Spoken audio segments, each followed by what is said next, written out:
fuimos a preguntar información sobre lo que vamos a hacer mañana, que es el Caminito del Rey. Pero claro, no tenemos entradas.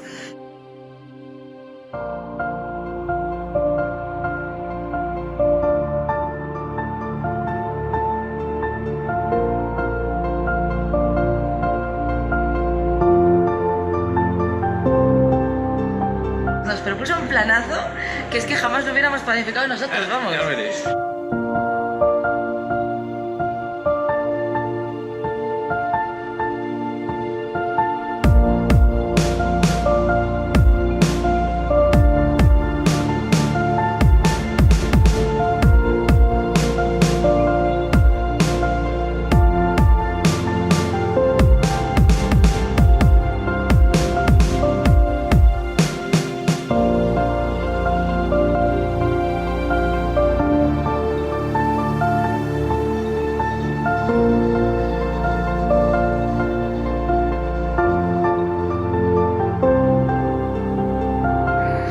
Vaya adrenalina.